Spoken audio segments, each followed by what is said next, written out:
Olá, boa tarde, seja bem-vindo a mais uma edição da Síntese Informativa. Em destaque, Produto Interno Bruto angolano reduz 5,1% e atinge níveis piores do que há 40 anos. O Estado encaixa 1,154 mil milhões de kwanzas com a venda de suas participações na Cuca, Ngola e ECA. Quase 190 passageiros aterram em Dili na quarta operação da Euroatlântica. O desenvolvimento para acompanhar já a seguir.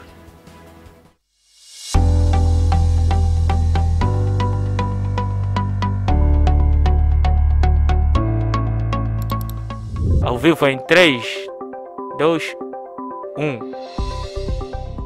Sejam todos bem-vindos ao nosso especial entrevista. Produção de conteúdo digital, filmes comerciais, documentários, reportagens, cobertura de eventos e transmissão ao vivo.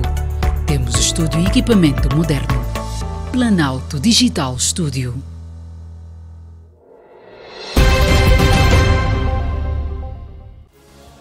A economia angolana afundou 5,1% em 2020, tratando-se da maior queda do Produto Interno Bruto em pelo menos 4 décadas, confirmando-se a quinta recessão econômica consecutiva.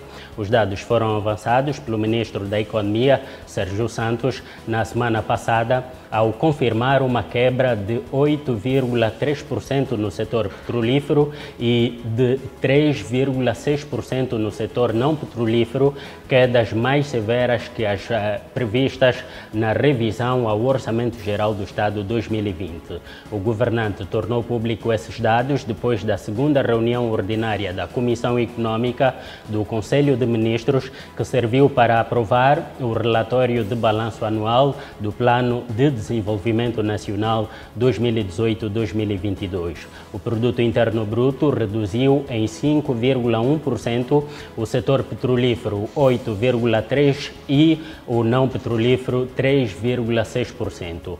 Apesar disso, alguns setores, como o da agricultura, mostram-se resilientes, experimentando um crescimento de 5,6%, disse Sérgio Santos, citado pelo Jornal de Angola. O balanço, segundo o ministro da Economia, mostra que, apesar da dupla crise profunda em que o país se encontra mergulhado, provocado pela pandemia da Covid-19 e a redução do preço do barril do petróleo, maior produto de exportação do país, a economia nacional continua a apresentar sinais de resiliência, não obstante ter apresentado uma contração muito grande, declarou Sérgio Santos, que reconhece que a queda é a pior já registrada desde o tempo em que o país era governado por Antônio Agostinho Neto, primeiro presidente angolano. De referir que a recessão de 2020, a quinta em 5 anos e a mais severa desde a independência, foi muito pior do que o previsto. Quando o OGE 2020 foi apresentado pela primeira vez, o governo previa uma saída da recessão com crescimento de 1,5%, com o setor petrolífero avançado em 1,9% e o setor não petrolífero 1,9%. Com a pandemia, o governo foi forçado a rever o OGE 2020 e também as projeções que passaram a apontar para uma queda de 3,6% do PIB, com o setor petrolífero a cair 7% e o setor não petrolífero a recuar 1,2%. Em sentido contrário ao governo, o Banco Mundial e o Fundo Monetário Internacional previam uma queda de 4%. O Banco de Fomento Angolano, o BFA, previa uma queda de 5,1%, entretanto, foi a que se consumou.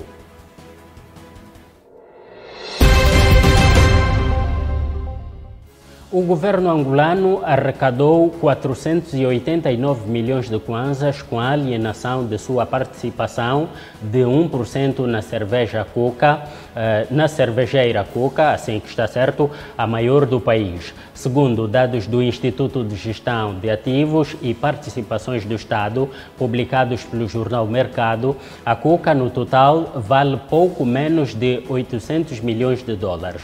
A venda das ações do Estado na Coca enquadra-se no programa de privatizações de 2018-2022, que também inclui Angola e a ECA, onde o Estado detinha 1% e 4% respectivamente.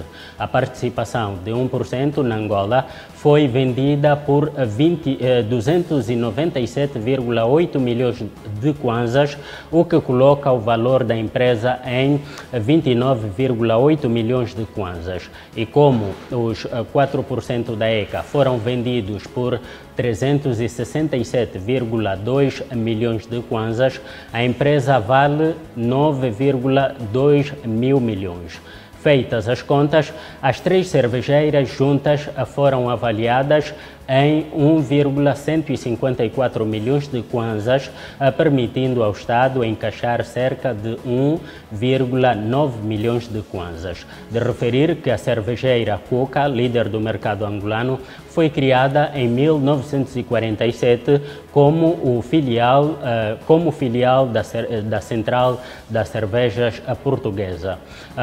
Atualmente, a cervejeira é detida direta e indiretamente em 51% pelo grupo francês Castel, BBGI. Do restante capital, 12,8% estão nas mãos da GEF Holding do MPLA e o restante nas mãos de acionistas privados, a maioria dos quais pessoas politicamente expostas.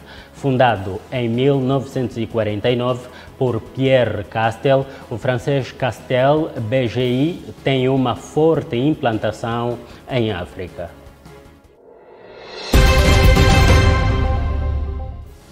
Cerca de 190 passageiros, incluindo mais de uma centena de professores, chegaram nesse domingo a Dili, um voo charter de Lisboa, operado pela companhia aérea portuguesa Euroatlantic, a quarta operação entre as cidades desde o início da pandemia.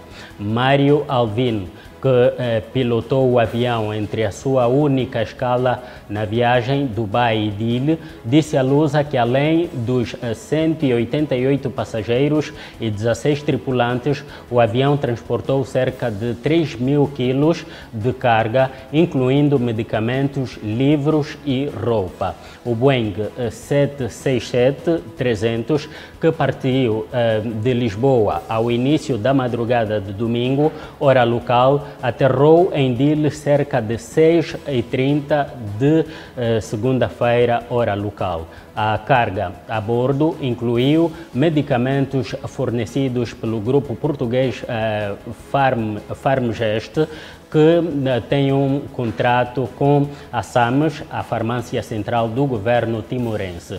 Foram levados também a Timor-Leste cerca de 500 quilos de livros e de roupa no âmbito de duas ofertas com o transporte a ser feito de forma gratuita pela Euroatlantic.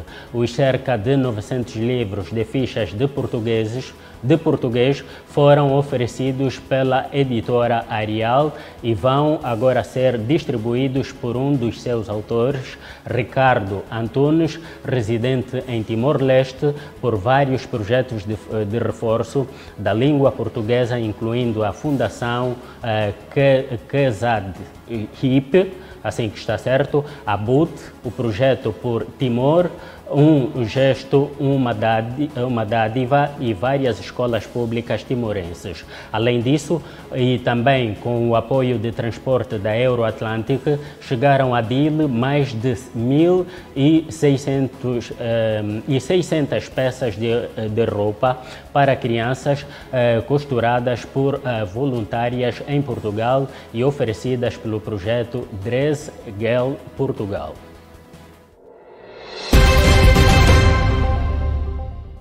Está assim concluída esta edição da Síntese Informativa. Obrigado pela audiência. Já sabe que estas e outras notícias você pode encontrar no portal da Camunda News. Boa tarde, passe bem.